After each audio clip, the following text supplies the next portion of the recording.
మన రక్షకుడైన యేసుక్రీస్తు నామములో అందరికీ వందనాలండి.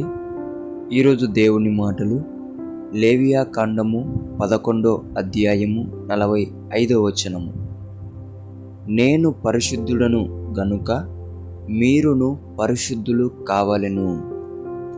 ప్రియమైన దేవుని బిడ్డలారా, దేవుని మనసును అర్థం చేసుకోండి.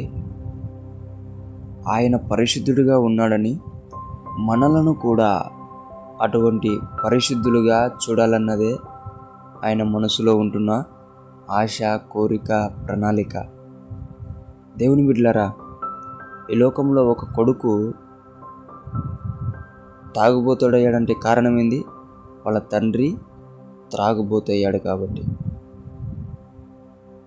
ఒక కూతురు తిరుగుబోతయిందంటే కారణం ఏంది? తన తల్లి తిరిగిపోతూ ఉంటుంది కాబట్టి.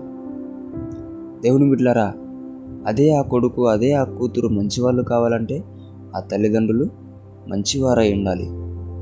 దేవుని బిడ్డలారా, మన దేవుడు పరిశుద్ధుడు, మన పరమ తండ్రి పరిశుద్ధుడు. మన పరమ తండ్రి అయిన మన పిల్లలమందరము కూడా పరిశుద్ధులుగా ఉండాలి. ఎన్నటికీ ఎప్పటికీ పాపం చేయని వాడు దేవుడై ఉంటాడు. ఆ దేవుని మనము రోల్ మోడల్గా పెట్టుకోవాలి. ఆ దేవుణ్ణి మనము ప్రతి విషయంలో కూడా ముందర పెట్టుకొని నడవాలి. అప్పుడే ఆయన పోలిక చొప్పున మనం మారగలుగుతాం. ఎవ్వరూ అనలేదండి, నాలో పాపం ఉన్న ఎడల మీరు కనుగొనండి అని, ఒక యేసుక్రీస్తు తప్ప.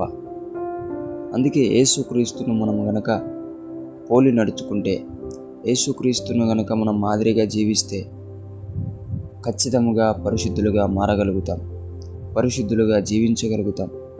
దేవుడు ఆశించినట్టు, దేవుడు మన నుంచి కోరుకుంటున్నట్టు మనమందరము కూడా పరిశుద్ధులుగా తయారవుతాం.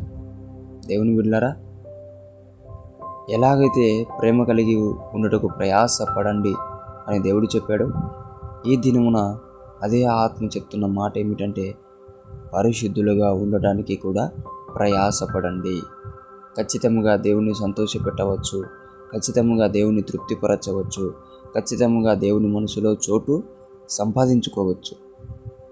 దేవుని బిడ్డలారా, ప్రతి ఒక్కరు కూడా ఆయనలాగా ఉండాలని కోరుకుంటూ పరిశుద్ధులుగా జీవిస్తారని నమ్ముతూ దేవుడి మాటలను దీవించునుగాక.